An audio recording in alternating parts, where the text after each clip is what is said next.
Good afternoon. Today is April 4th. Okay, happy Tuesday. Today's topic is what should I file with my marriage green card case? Friends, welcome to Green Card Guys TV. I'm your host, John Ting. I practice immigration law in all 50 states of America and across the world to help solve your immigration problem and maybe even prevent it from happening in the first place. Okay, folks, so let's get down to it. What should I file with a marriage green card case? And I'm happy to answer any questions, even if it's not about this topic. Just drop it in the comment section, whether it's on Instagram, Facebook, or YouTube.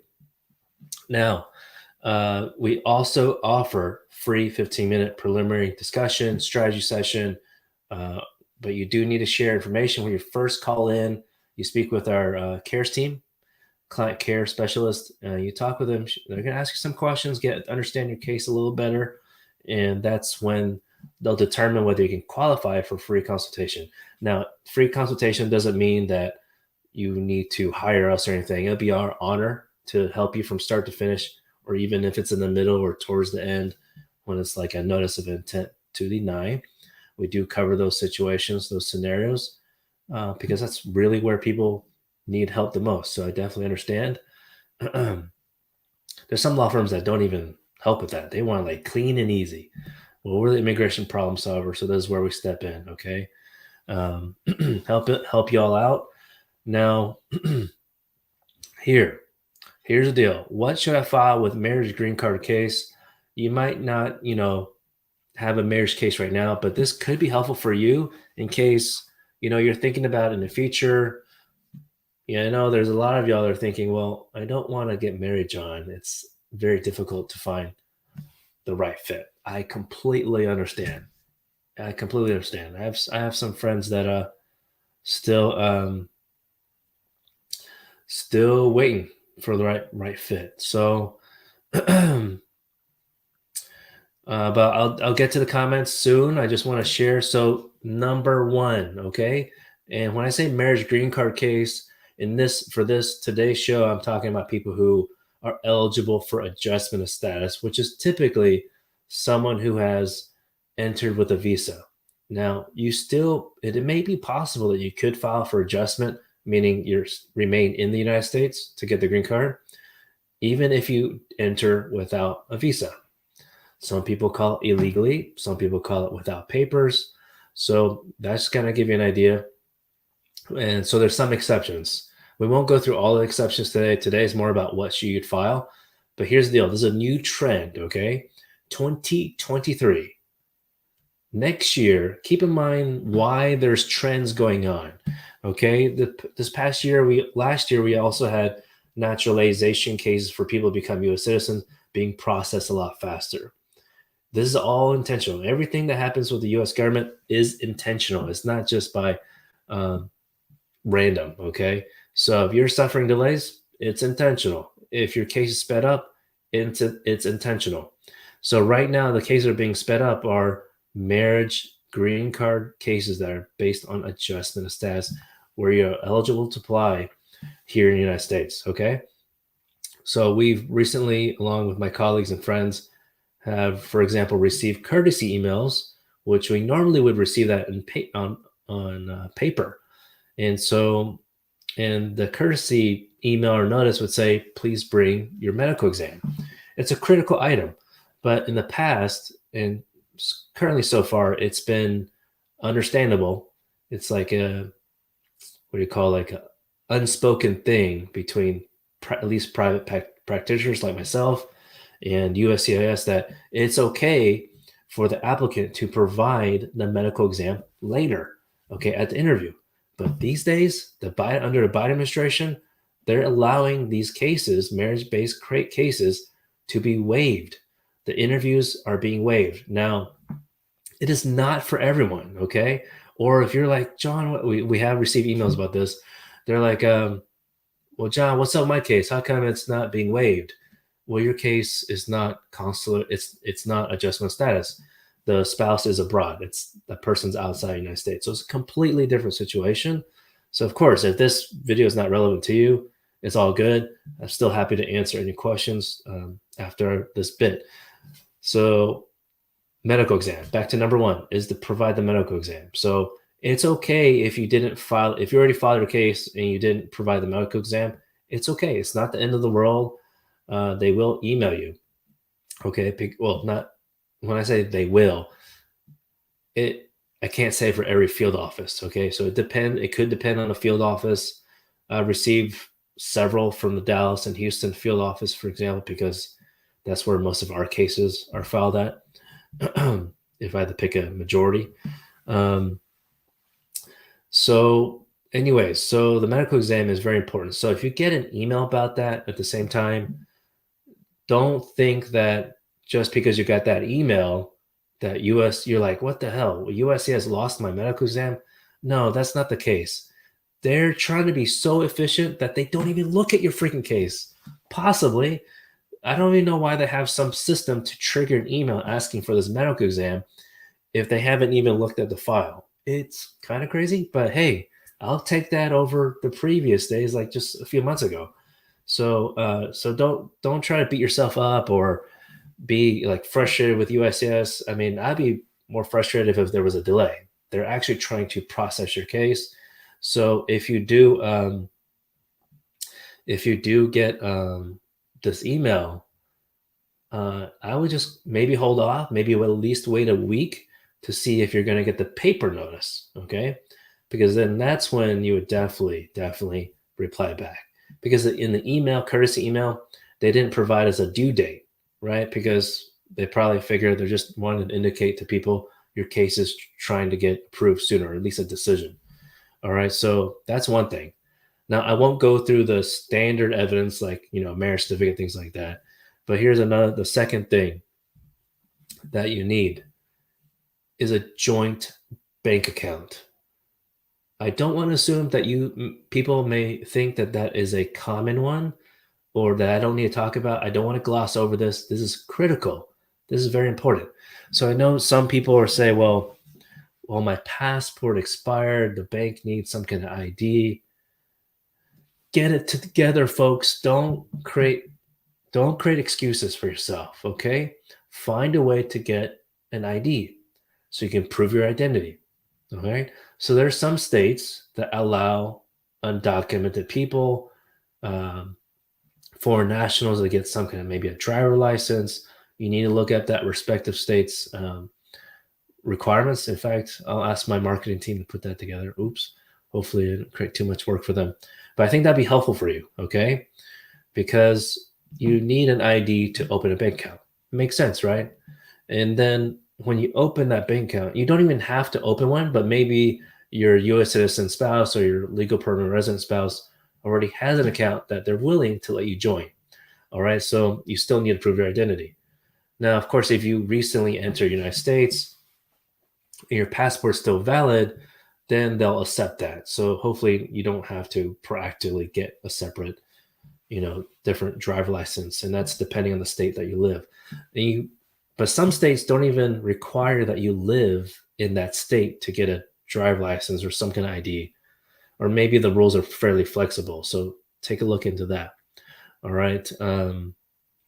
Again, if you're just now joining for the first time, or you've hopped in a couple of times but you didn't know this, we do offer free 15-minute preliminary discussion, really more like a strategy session.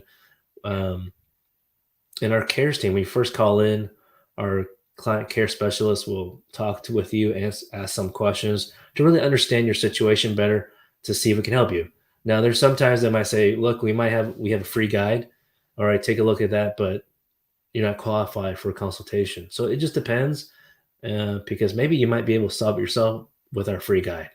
But they'll tell you straight, okay? They're not lawyers, okay? But we train them every day.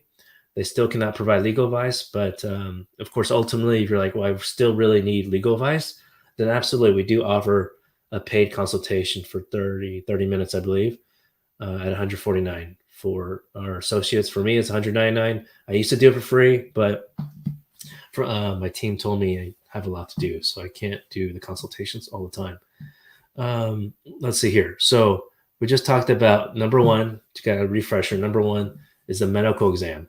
All right. Number two is the joint bank account.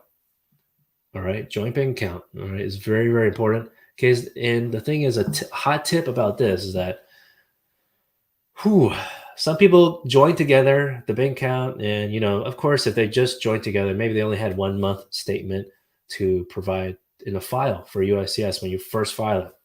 But when there were interviews for these marriage cases, and we asked clients, oh well, we're taking a look at you. We asked for the updated recent bank statements, and they're barely using it. Okay, they use it like sparingly, maybe like 3 to 5 times.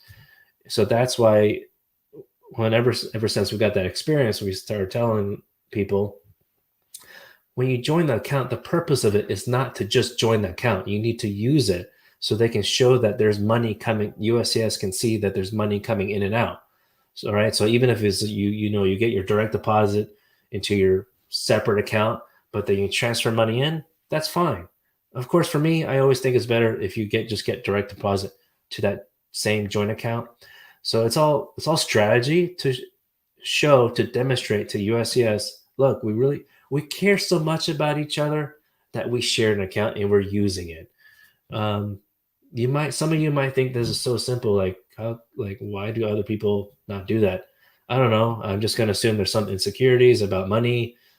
If you didn't learn about money at an earlier age, or you had a bad experience with a prior significant other, that's understandable. I can understand why some people are a little hesitant. But that's why we explain these kind of things on the live shows and our consultations, why it's important.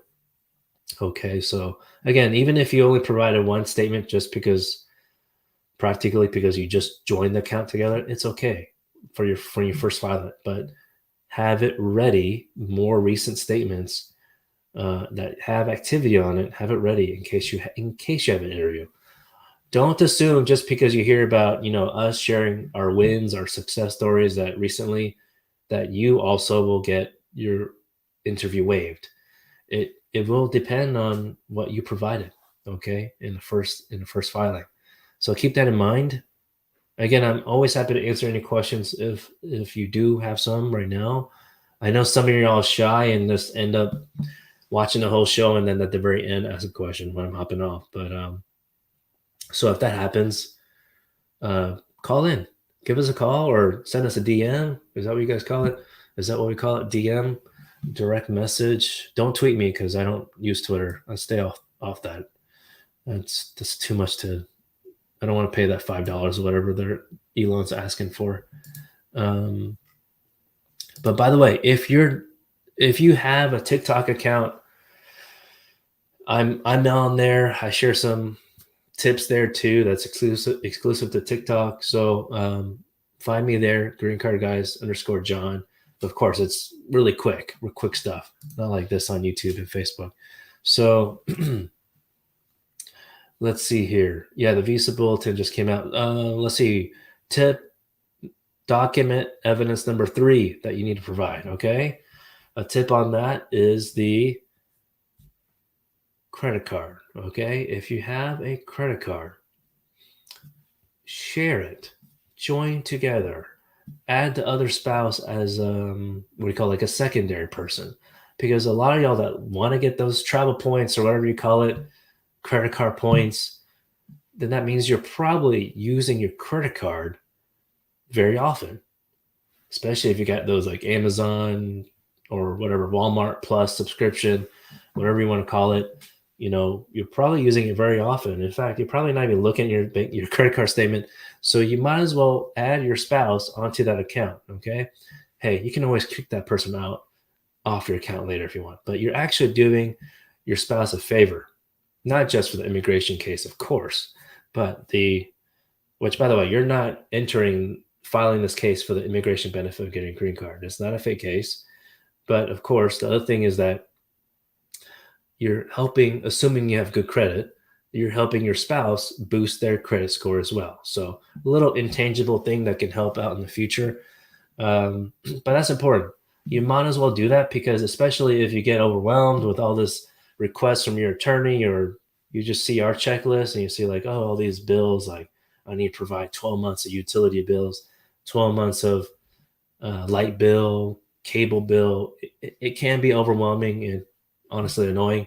So what we usually suggest is like, okay, give us a couple of those statements, but if it's already being paid by your credit card or your checking account, then it's shown there, right? So, but the reason why we still want a couple months of those other statements, bills, is because it will show that you have the same address.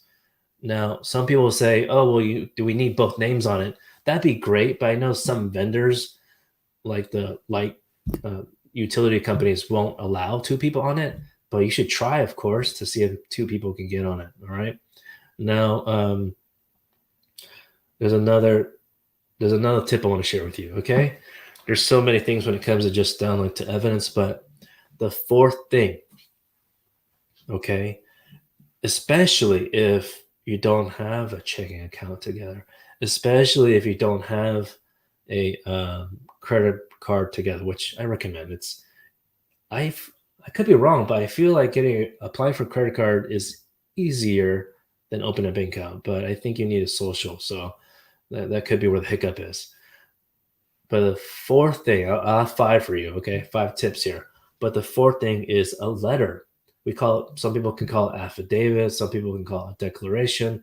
A letter from either a friend that knows both of you. Of course, the friend probably knows one person more than the other. But the tip here is that give them an outline of what you're looking for. I'm not telling you to say, write this, write that, but an overview. Like we provide a template to our clients as an example. Okay. We don't send to everyone, but we send it because we really want the authentic letter. Okay. How they know someone. But some people get a little stuck, and we really want to reduce the time because some people, like our clients, will get a letter, share it with us, and I'm like, there's only two sentences. Like, you might need to ask a different friend, But the main thing, is how did you know each other? How did you meet? How did you get introduced to the spouse? What's your opinion of their interaction together? It doesn't have to be lovey-dovey or anything, but just straight talk, okay? So I really think USCIS officers prefer that. I would like to see that. But again, these letters are not necessary. But if you don't have some of those financial accounts, then a letter, I would say, is necessary. Okay, so that's how we review cases before we file it. Okay, um, the fifth thing, fifth tip here is photos. Some of y'all, whether you have these financial accounts or not, some of you might be thinking, well, I have like 50 plus photos. I have like 1,000 photos on my phone. Stop right there. Don't provide like a photo album. These officers are not going to look through every single photo. Sometimes, yes, we like to overwhelm them with evidence, but it would not photos. Okay. So you do need, what we recommend is at least 10 photos, but don't have it like 10 photos of y'all kissing together and it's just at the court or it's at your, um, mayor's ceremony or something like that. That's just not a good idea to have all your photos in one setting environment. Okay. So I could go on and on about this. Is what we do every day, right? At least for marriage-based cases, to that extent. Marlon, you had a question. Good morning, Anu, and I see you. Mo Chala, if that's how I pronounce your name. You said visa bulletin for April still stable. Yeah, I mean, there was some retrogression. Unfortunately, the backlog is longer. Yeah, Biden opened borders for illegal immigrants. No, that's not. I'll debunk that one. That's not true. Despite what you may have watched Ted Cruz go on a rant with Secretary Mayorkas, the numbers are higher, but that's not necessarily associated because of President Biden. It's not like he came to office and said, "Look, folks, the border's open." That's not how it works. I've been following him like every day. Okay, I have to for my type of work. So whether the president is red or blue, and just because the president is blue right now does not mean that he's all perfect for immigration, right? Some people think that, but that's not how the case is. In fact, he's been lately. He has some more restrictive things going on with asylum, but that's like something more immigration lawyers would know about. That's not something the media is going to share, right? Because of course they're trying to paint him as like the life savior for immigrants, I guess, for now. I mean, it's not really. He knows, the Biden administration knows that Congress is not going to pass a bill. It's very unlikely. I can tell you why. Is that the House of Representatives is now controlled by Republicans, and we all know, whether you're a Republican, you're red or conservative, you know Congress, how Congress works. Okay, is that Democrats generally are the party that's going to pass something for immigrants. Even if they pass something, will they pass something that's useful? Maybe, maybe not. I have like probably 100 things on my wish list. I'm sure other immigration lawyers has a long list too, but you probably have a lot on your list too to cover your scenario, your life facts. But so these are a couple of things he's doing. He's trying to speed up these cases for naturalization, become a U.S. citizen. These marriage cases, allow premium processing for petitions, for example, for employment-based petitions. Also creating, they just created a new service center. I think this is their fifth one. This is called the Heart Service Center. I think it stands for Humanitarian Asylum, Refugee, and Trafficking, possibly something like that. I could be a bit off on that, but oh, I'm sorry, not refugee, but the R is supposed to be for remove conditions application. So if you have a situation where you have, and also the other thing I can remember that he's done to help immigrants is for prosecutorial discretion. Now, some of y'all have commented and called in, emailed. Some of y'all hired us, authorized us to help you with PD, and you're frustrated. I'm frustrated. And usually, the scenario where the Department of Homeland Security does not respond timely, in our opinion, is when your case is old. It's not just old, but it's not active. It's closed, maybe because administrative closure, or maybe because of removal order from a long time ago. But this prosecutorial discretion allows to reopen these old cases.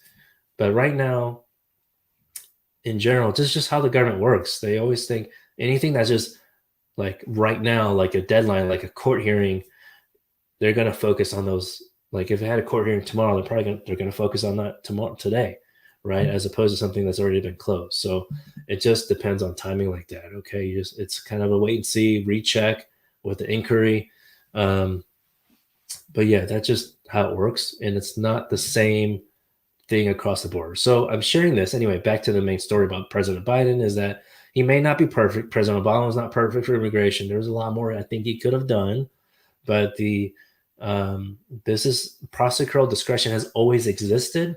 It's just like, let's say like criminal defendant, I just make something up, stole a candy bar, and then the district attorney, the prosecutor decided to dismiss the case. That's called prosecutorial discretion.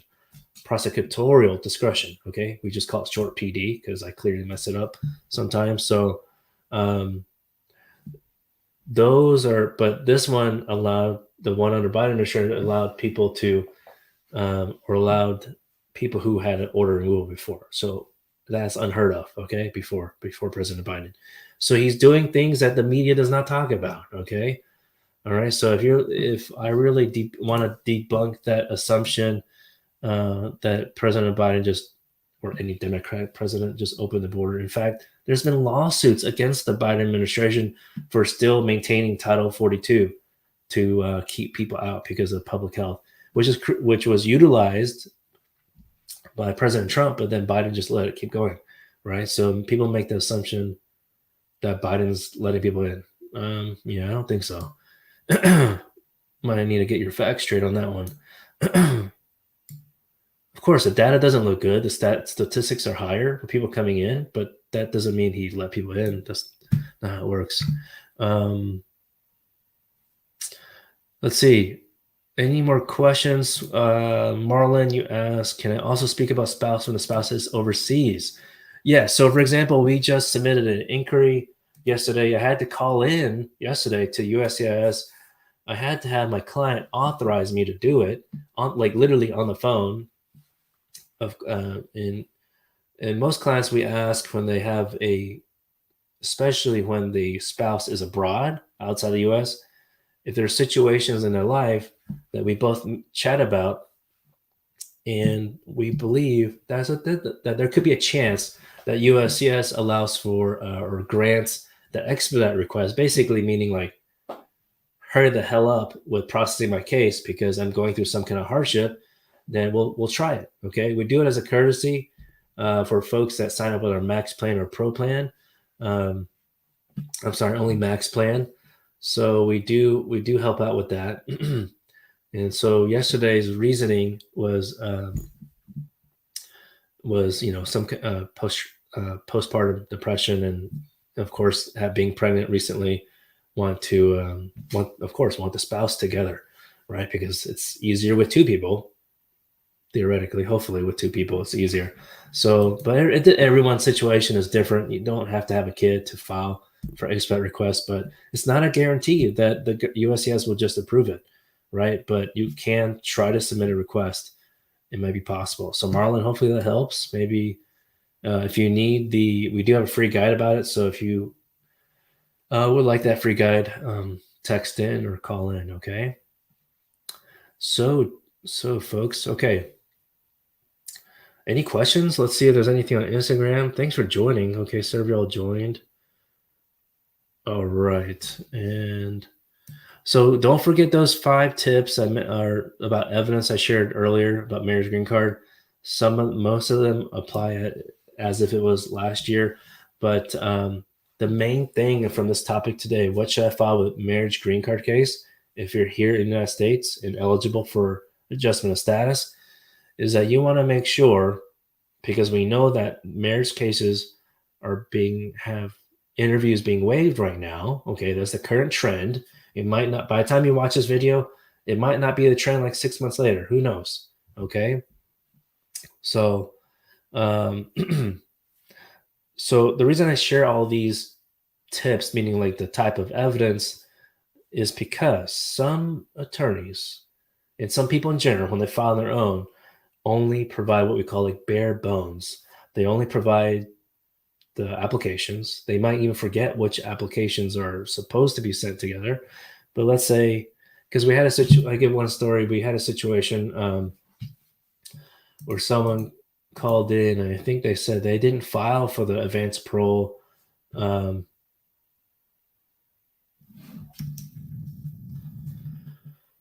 didn't file for advanced parole. Or the, what's it called? I was going to say 131, but that's also advanced parole. But what else? Losing my train of thought. Oh, the work permit. They didn't file the work permit. Oh my gosh. And I think, yeah, they finally decided to authorize us. Okay, they authorize us. They picked the plan, and they realized we had them understand like this is one of the reasons why you would want to hire a lawyer. And they got denied. It wasn't because they didn't get denied necessarily because they didn't file the work permit. It was for other reasons. But I was thinking, because they were asking, well, how come she can't work? I said, well, let's take a look at your past file. What did you file? So that's a lot of y'all. If you filed your case before, and whether it's active right now, no decision yet, or it's what's it called? It was denied. Our team always wants to look at the past file to see what could be the difference we could do for you, right? We're not like most law firms say, no, we don't look at it right now. Just hire us, right? We'll take a preliminary look, okay? We want to have an idea, or we'll at least ask you questions about it, like what did you file? So yeah, that happened. Like someone who filed for a waiver case, and every attorney at least knows that you have to provide letters, and that's not just like a love letter. It's and it doesn't have to be long, but generally we help clients with like 4 to 8 pages worth of a letter.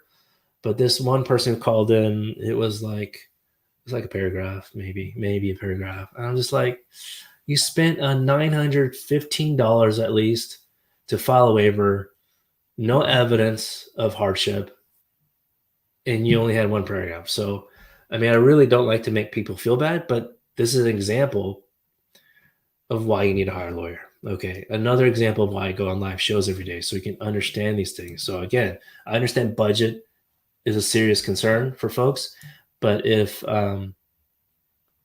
yeah, if you can't, at least I'm going on the live show to share these things with you. Okay. So, all right, folks, I'm at the 30-minute mark and I'm always willing to take any request. Actually, I don't think I said this before, but I'm willing to take any requests on topics, questions, if you want me to talk about in a future day. So tomorrow I will be on LinkedIn. So to talk more about employment-based cases. So if you want to hop on there, connect with me so you get that link. All right, folks, y'all have a wonderful day. And let's see what else. Oh, one more thing. If you're new to a channel and you enjoy the way we share, or if you're always joining us, and you enjoy the value that we provide or I provide, please take the time to go to review tinglaw.com.